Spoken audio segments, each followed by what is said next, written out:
This letter is from James, a slave of God and of the Lord Jesus Christ.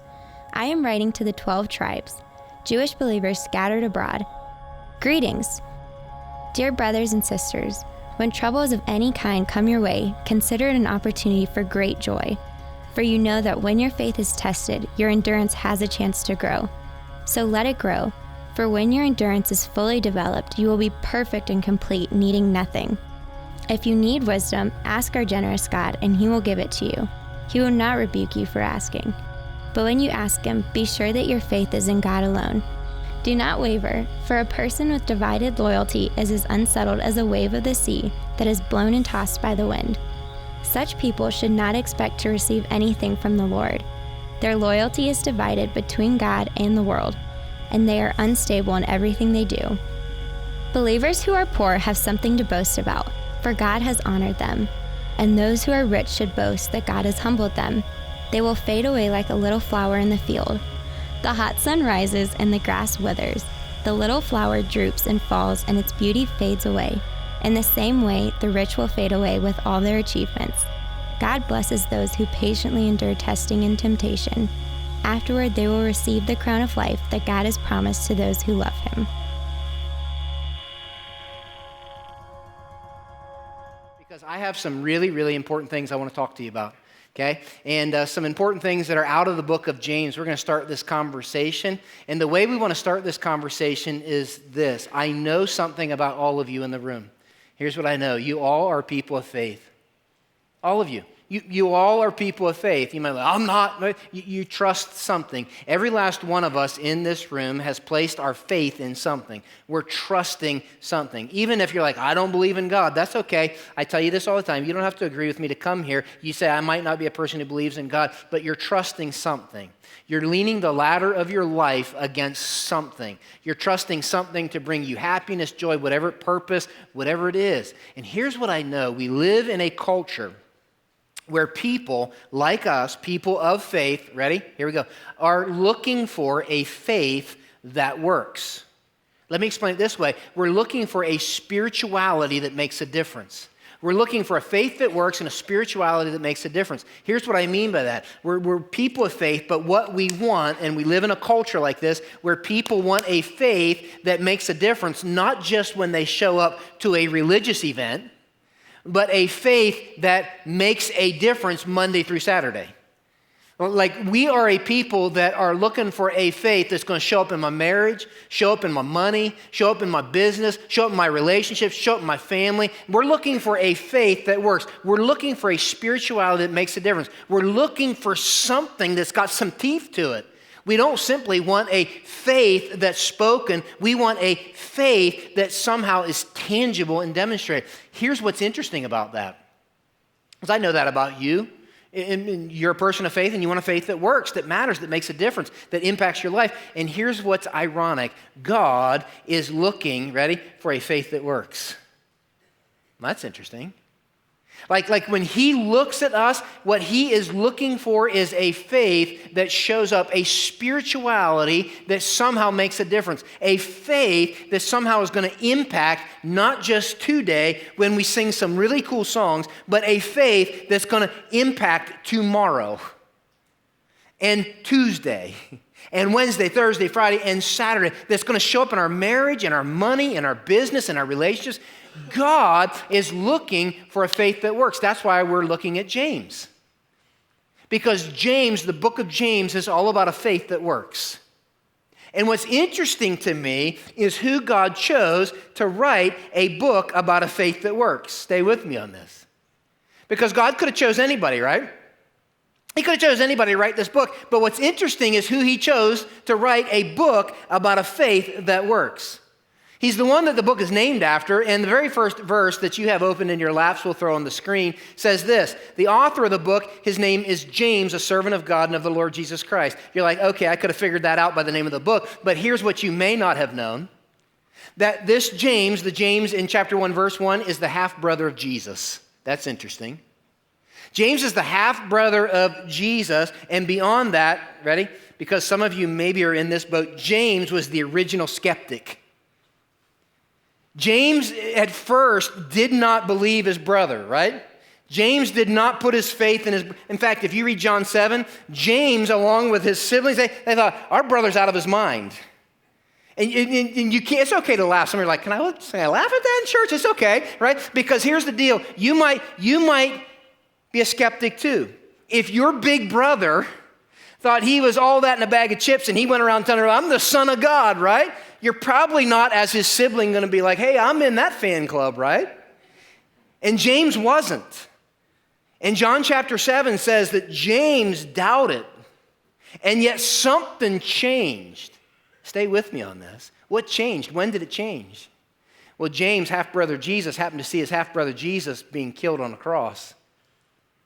James, half-brother of Jesus, happened to see his half-brother literally killed on this cross and buried in a tomb, 3 days in the tomb. And then James, half-brother of Jesus, happened to be there when that Jesus who died, was dead, was buried. The stones rolled over the grave. He showed up to a fish fry. Here's the deal. If you die and are buried and show up at a fish fry, I'm going to pay attention to what you have to say, right? Amen? Yeah. That's how it works, right? And here's the deal. James, the James we're reading of, was the original skeptic who now is a leader in the church at Jerusalem. You see why I think that's fascinating? Because some of you are skeptical. And that's okay, man. I'm glad you're here. And what's cool about the Bible is this whole book we're looking at is written by the original skeptic, James. But beyond that, I'm fascinated by who he wrote the book to. He wrote the book to, next slide, there we go, to the 12 tribes scattered among the nations. And he says, greetings. You're like, okay, what difference does that make? He literally is writing the book to Jewish Christians. Stay with me. I want this to make sense to you. Jewish Christians who no longer are living in their homes in Jerusalem. You're like, why aren't they there? Well, add 1 and 1 and you get 2. They've been persecuted and they've been run out of their homes. And so he's writing this to Jewish Christians who are undergoing a really hard time. Look here a second. This is how James starts the thing. The original skeptic, this is written by a real person who really, really doubted. And he's writing it to real people who are going through a really, really hard time. And he's writing to them about a faith that really works. I'm going to say it again. This book is written by a real person who really, really doubted. And he's writing it to real people who are going through a really, really hard time. And he's writing to them about a faith that really, really works. And why that's interesting to me is because there's nothing, right? There's nothing that I know of that will test whether or not your faith works more than when you and I walk through hard times. You see, when you and I walk through hard times, that becomes a make or break moment for our faith. I've seen this up close and personal. I've been a pastor for almost 25 years. And with that comes the privilege and the opportunity and the excruciating pain. I'm going to say it again. With that comes the privilege and the excruciating pain to walk with people very intimately through some very dark moments. I've sat in the living room as a mom and dad tried to make sense of the loss of their child. I've stood in the front yard as a family watched their house and everything they have burned to the ground. I've navigated through suicide with families. I've watched families try to make sense of abuse, addiction. I've sat with marriages that have literally been shaken by adultery. I've watched as families tried to make sense of how in the world can we find hope. It seems so dark. Here's what I found about trials. Ready? Listen close. I don't want to mumble. Trials are neutral. We all face them. Trials are neutral, but how people go through them are not. I've watched people walk through the same trials, and for some it pushes them far away from God, and others it pushes them even closer to God. Trials are neutral. They happen, right? But how people go through those trials depends on this. You ready? Depends on whether or not they figured out that their faith works. Because for some people walking through really hard times pushes them far away from God, where others it pushes them into a God in whom their faith is. That's what James wants to talk to us about. In fact, he starts the whole thing by saying this: consider it pure joy, my brothers and sisters, whenever you face trials of many kinds. Happy Memorial Day weekend, right? I love this about James. He doesn't even start with any flowery material, does he? He's like, hello, bam, right? Like James is not going to get a job at the Hallmark greeting store, right? He's just not going to do it. He's not where I'm going to go if I'm facing a hard time, because he doesn't even give any flowery information. He says, hey guys, I want you to count it joy. Oh, when you face trials of many kinds. And what's fascinating is that James, right out the gate, wants to hit us with the very thing that for some of us breaks our faith, and for others it makes our faith. And he says some things that are interesting that we got to tear this apart. We have to tear it apart. There are some words in here that you ought to circle in your Bible. The first is this. He says, consider it pure joy, my brothers and sisters. Look at this word, whenever. What's he saying? Listen. He's saying not if, he's saying when. He's saying not if you face trials, if you go through hard times, if you face difficulty. He's saying when you do it. He's saying trials, hard times, difficulty, struggle is inevitable. Listen close. He's saying don't be surprised by it. Be prepared for it. He's saying when you face difficulty, don't be surprised by it, because whenever. He's saying instead, I want you to be, a faith that works is prepared for it. Here's what I know, right? Look here a second. Because I know some of y'all's stories. Now look here a second. I want to see your eyes. Love you guys. Think about y'all week long. Some of you, your whenever is today. Right now. You're in it. You didn't see it coming. Others of you, your whenever was yesterday. You went through it a month ago. And there's no guarantee your whenever won't come again. And for some of you, you're younger and you're like, man, I haven't faced my whenever, but can I tell you this? What James seems to be saying is whenever is coming. Whenever is coming. They're inevitable. Trials, hard times are inevitable. And then he says something else. He says, whenever you, look at this word, face. That's interesting, right? Because some of you really like studying the Bible, so I want to tell you something interesting about this word, okay? And if you enjoy this kind of stuff, you might want to write this down. It's the very same word that Jesus uses in a story that he tells about the Good Samaritan. You remember there was this guy going down the road from Jerusalem to Jericho, and he's going down this road, and it says he fell into the hands of robbers, and these robbers stripped him of everything he had. The very same word he uses there is the word here, that he fell into, you face. What is he saying? He's saying that none of us, ready? None of us schedule our difficulties. They're unpredictable. Nobody in the room wakes up and says, hey, I think Tuesday would be a great day for a bad day. Right? If you do, schedule an appointment. Right? Like nobody does that. Like nobody wakes up and says, I think this would be a great day for the doctor to say, hey, you got cancer. I think this would be a great day for me to go to work and him to say, hey, you no longer have a job. Nobody schedules it. It's unpredictable. It's unplanned. And he says, so whenever you face these unplanned trials, and then he says something else. Look at this. He says, say the words out loud. Many kinds. That's interesting to me.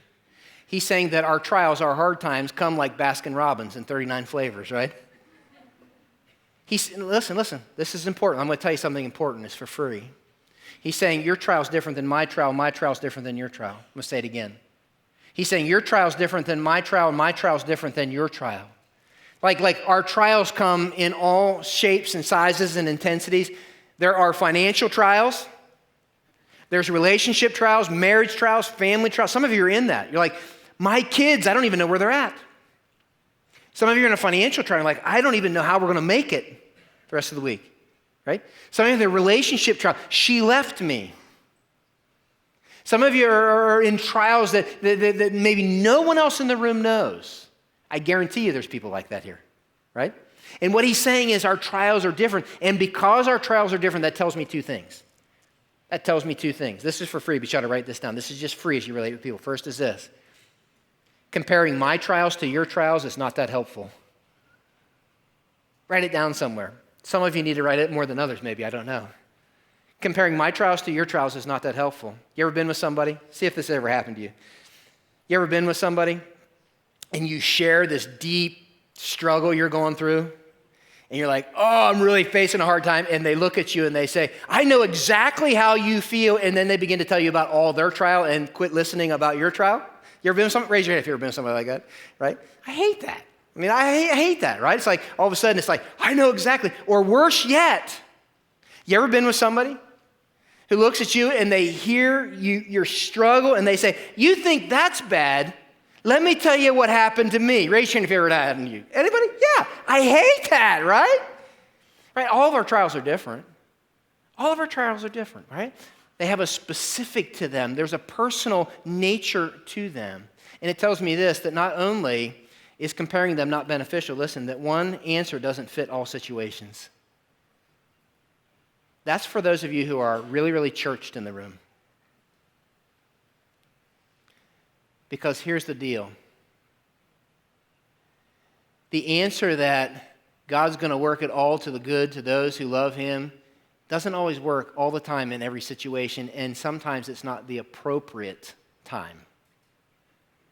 That not every answer is for every situation. I was reading a book by Tim Keller, one of my favorite authors, and he was talking about a guy who he was going through a hard time, and he documented all the things people said to him. And then he categorized them, the top 10 things people said. And he said, it was interesting, the top 10 things people said, he then organized them, and he said the top 5, 1 through 5, that people said were absolutely of no help to him whatsoever while he was facing this hard time, loss of a loved one, things like that. But 6 through 10 were very helpful to him. Now listen, what was interesting is as Tim Keller was reading that document, he simply said this, as I read 1 through 10 when I was going through my battle with cancer, I found that 6 through 10 wasn't that helpful to me. But 1 through 5, the very things that he didn't find helpful were helpful to me. See how that works? Like not every answer is helpful all the time. And because our trials are different, that literally comparing them is not going to be a benefit all the time. And there's not a one-size-fits-all answer. Which makes what James says here in James 1 very interesting. He says, consider it pure joy. How many of you read that and you say what? Read your Bible honestly. It's going to make more sense to you if you do. It's okay to read that. I read that and I'm like, you have got to be kidding me. Consider it pure joy and trials don't seem to go together, right? Seems like an oxymoron to me. And yet I want to tell you something about that. You got to get this. I don't often do this, but you got to go down deep, come up, okay? That's written in Greek, and it's written in a certain tense, okay? A certain tense, and that makes a difference. Makes a difference. Aorist imperative. You can forget that. Here's what he's saying. I want you to make up your mind to consider it joy before it even happens. Write it down somewhere because that's important. It's an accounting term, and he says, I want you to put joy in the deposit column before the trials even come. He's saying, build the boat before there's a flood. That's what he's saying. He's saying, consider it joy right now before you're even in the middle of it. Well, it begs this question, why would I consider it joy when I'm going through hard times? Because some of you just aren't feeling it. And you're thinking, why would I consider this joy right now when I'm facing hard times? And James wants you to know this. Ready? Consider it joy because when you're in the dark moment, in the tough situation, that's when we're going to see a faith that works. And he's going to talk to us about several things. He's going to say this. Now look here. He's going to say, count it joy. Ready? Because of what you know and because of what you don't know. Let me say it again. What? He's going to say, count it joy because of what you know and because of what you don't know. The very first thing he says, if you just follow his train of thought, he says, because you what? Know. He says, count it joy because you know. I want to stop here a second and say this. This is so important. Some of you know people going through hard times. It might be helpful to them. Some of you are in the middle of a hard time, okay? And so it might be helpful to you. But I want to tell you this. Ready? God is very clear, you ready? That you can be real about how you feel. Listen close. But how you go through hard times is all about what you know. I'm going to say it again. God is very clear. You and I, when we're going through hard times, we can be real about how we feel, right? That's just being honest. But how we go through hard times is all about what we know. You see, here's the deal. I know sometimes when I'm in the middle of a hard time, if I did what I felt, I'm going to be all over the place. Anybody with me on that? Because sometimes my feelings can deceive me. And what James is saying is, listen, if you want to go through hard times in a way that embraces a faith that works, it begins by going through hard times and counting it joy because of what you know, not what you feel. Because some of you are in a very hard time right now, and you feel a certain way. And he says, now you got to lean into what you know. Let me say it this way. Look here a second. He's saying this, that the pair of glasses that you need to walk as you go through hard times is a true understanding of who God is and what he says. If those are the glasses that I wear, I truly know who God is and understand what he says, then I'm going to walk through hard times. He's saying this, that if I wait for hard times to come, and if hard times are the glasses that I wear, I'm going to get a distorted vision of God. That's what he's saying. He simply is saying to us that our theology needs to determine how we walk through pain and suffering. That's what he's saying. So then he says, because you know, look at what he says in the rest of the verse, and then I want you to fill something in on your outlines. Because you know that the testing of your faith produces perseverance. Let perseverance finish its work, so that you may be mature and complete, not lacking anything. I want you to write it down this way. What's he saying? He's saying faith that works gets stronger when it's under stress. Faith that works gets stronger when it's under stress. He's simply saying trials can test and strengthen my faith. Let me just talk honestly to you as one of your pastors for a second. I have people come to me all the time. Ready? This is just us talking in my office. Okay, so if you can imagine, I'm just having a talk with you right now. People come to me all the time, this is what they say. Pastor Dan, ready? Do you have any resources for me that I can grow in my faith? Like 5 books that I can read? Or is there a seminar I can go to, right? Like all of us in the room would love 5 books to make me stronger in my faith, right? Like 3 seminars I could go to that's going to make me stronger in my faith. And there's plenty of those, by the way. And I'll give you some books that are powerful. But if I'm reading James right, nothing, ready? Nothing will strengthen my faith quite like facing hard times. You're like, wow, I'm glad I came today, huh? I think that's what James is saying. Why? Because God is producing something in my hard times. That's why if you come to my office, some of you have heard me say this, it sounds cold. It sounds cold, but I believe it. When you're going through hard times, it's not about getting over it. I'll say, I hope you don't get over it. People look at me like, that's unkind. I say, no, don't get over it. Get through it. Why do I say it that way? Because if I'm reading James right, God's doing something through this. God is somehow trying to lean into me. And he uses some key words that you ought to underline your Bible. He says that the testing of your faith is the same word that would have been used for a fire that would have refined gold, and the impure was burned off and the pure stayed. He's saying that as we do this trial, this hard time, this dark moment, God's testing. It's like a fire that's burning away what's unnecessary, and it's strengthening what is necessary when it comes to our faith. Listen. Let's face it, can I get some honesty in the room? When we face a hard time, usually, you may not struggle with this, but usually my first prayer is this: God, please change my circumstances. If you'll just change the circumstances and make this hard time not so hard, I'll go to Africa, right? Or whatever, right? That's what we pray. And yet God's power, ready? God's power to change my circumstances, because he's an all-powerful God, will never produce in me what he wants more than anything else, and that is a faith that's been refined, even by fire sometimes. You got to write this down somewhere. Trials work my faith, and then it's trials that make my faith work. Trials will work my faith. That's why people respond different in hard times. Because hard times have a way, ready? Have a way. I want to say this with tenderness.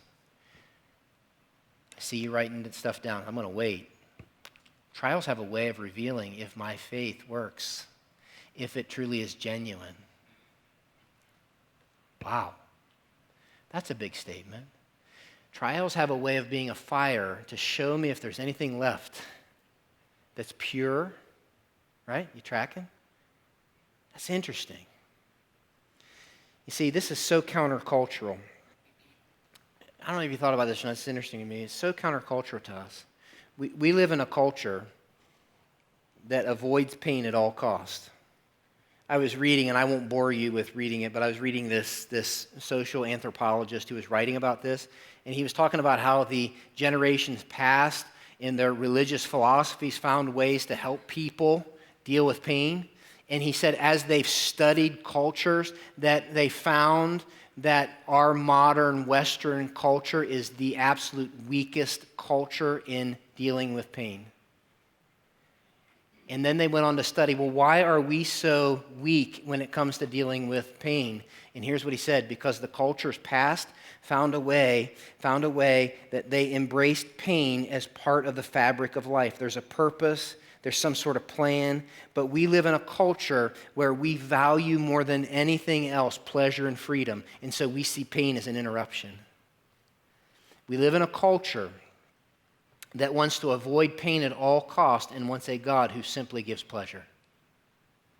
And what James is saying is this, that in our desire to prevent pain, avoid pain, that maybe God is producing something in our pain. I don't want to say this without sensitivity, because he says this, he's producing perseverance. He's producing this ability to withstand adversity bravely. Here's the way to remember it. Listen. Some of you train for races and competition, right?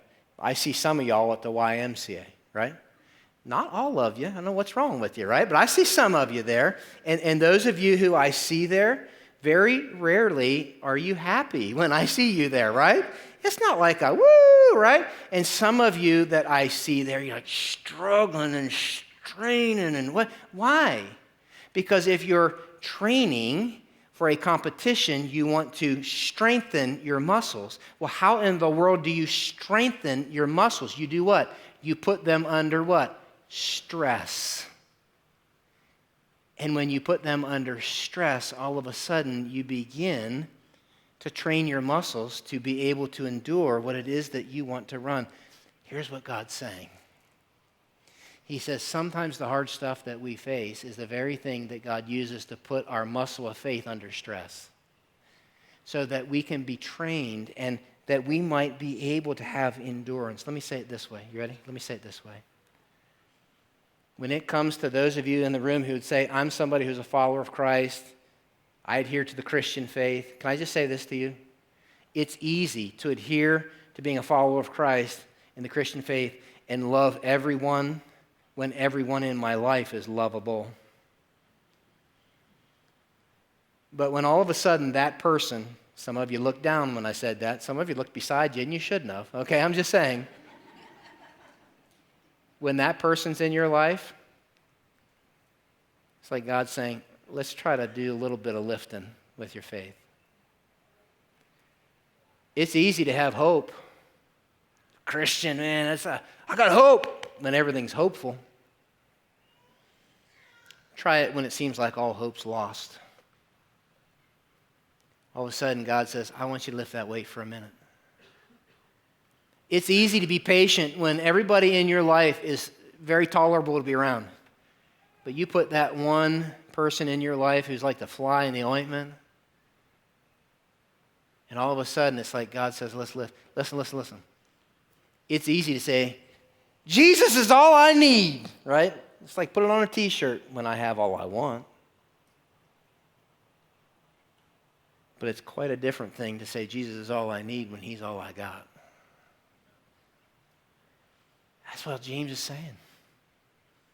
That's all he's saying. Like God's producing something. He's doing something right now. He's doing something right now. And he says, so let perseverance finish its work. Why? So that you may be mature. Can I just talk to you about that for a second? We can't race past it. If you're in the room and you would call yourself a follower of Christ, being mature, what does it mean to be mature? I think we make it too difficult. Being mature as a Christ follower is becoming more and more like, you don't know? More and more like who? Christ.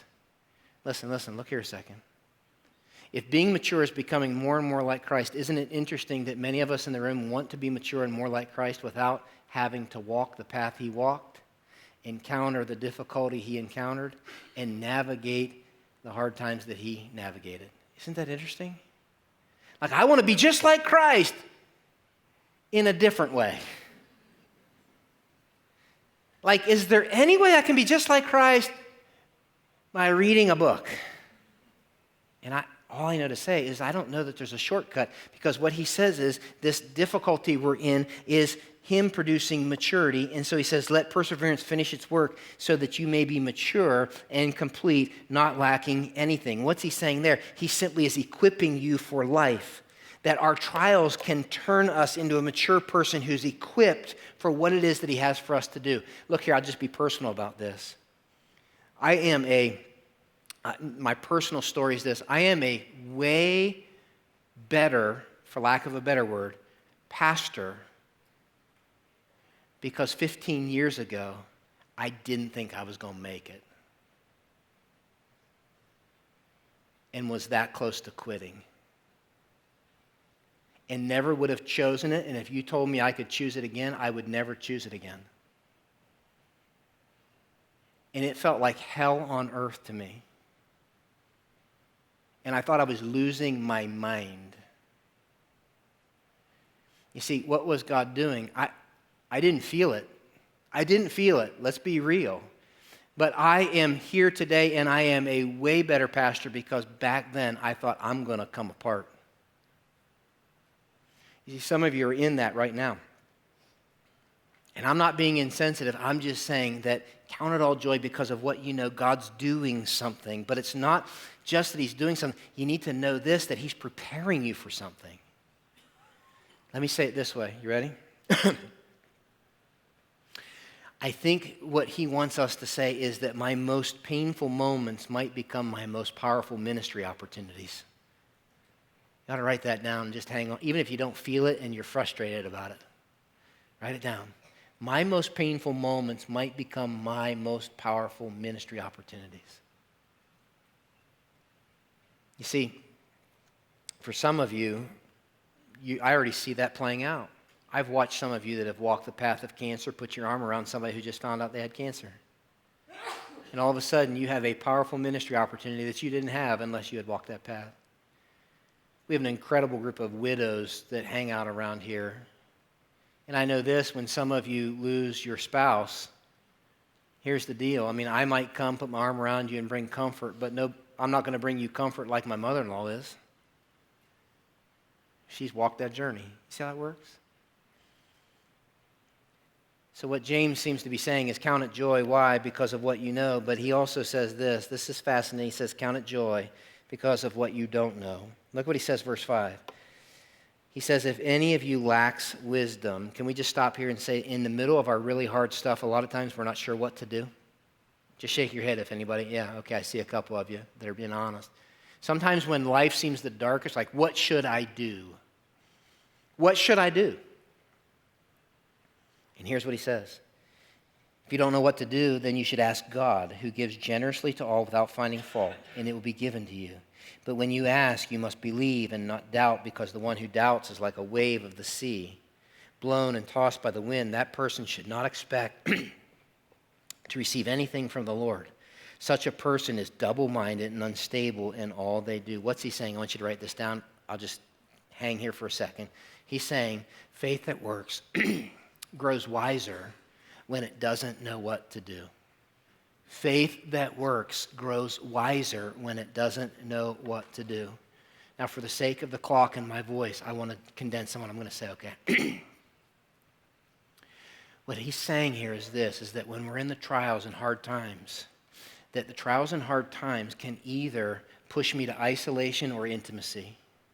say it again, that my trials and hard times can either push me to isolation or intimacy. And when I'm in the darkest moments of my life, that is the moments of my life when I have the opportunity to experience uniquely an intimacy with a God who he says is wise, generous, and loves me more than I know.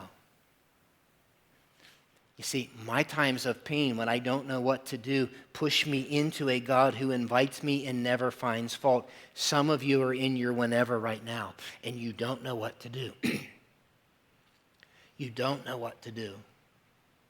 And simply what James is saying is, you don't know what to do, so run into God in the middle of this moment when you lack wisdom, and do it with faith. Faith in what? Faith that God is generous and wise. He might not give you the explanation. Let me say that again. That's so important. He might not give you the explanation, but he'll provide wisdom. And sometimes what that looks like is he'll tell you what to do. Sometimes that means he'll tell you what not to do. Sometimes it's simply he'll give you a different perspective on your life. Sometimes it's he'll give you a different perspective on who he is.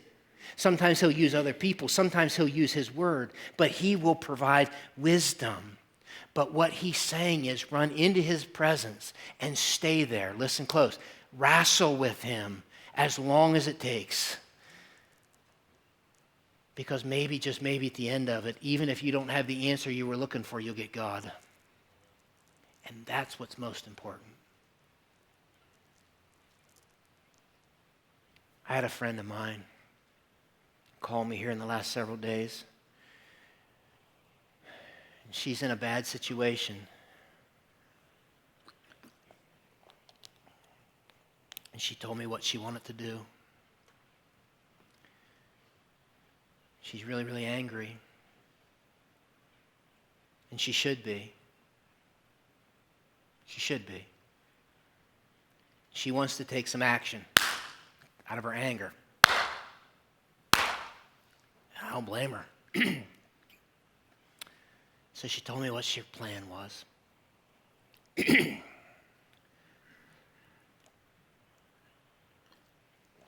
she said to me, Pastor Dan, do you think that's a good idea? That's the way a lot of y'all operate, right? Give me your plan, they want me to rubber stamp it, right? I said to her, I understand why you feel that way. And I don't blame you. But I said, I don't think that's the right thing to do because you don't know what to do. And what I would rather you do is stay on the wrestling mat and wrestle with God as long as it takes. Before you decide out of your anger, out of your own, I'm going to take this into my own hands. You see, if you wrestle there long enough, maybe you'll see God in a way you've never seen him. Maybe you'll see yourself in a way you've never seen yourself. Maybe he'll begin to show you things you didn't see, but you gotta stay and wrestle. Some of you right now are right there, like, I don't know what to do, and I just want to run. I just want to get out from underneath of it. And he's like, no, just wrestle with me.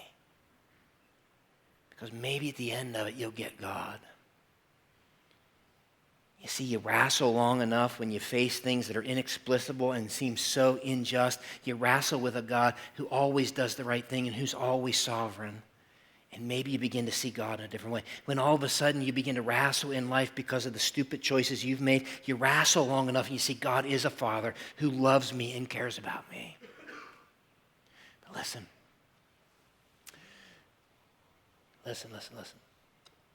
If you wrestle long enough with that God, you wrestle long enough with that God, stay on the mat with that God, eventually you'll end up at a cross where you see a God who suffered with us. But he didn't just suffer with us, he suffered for us.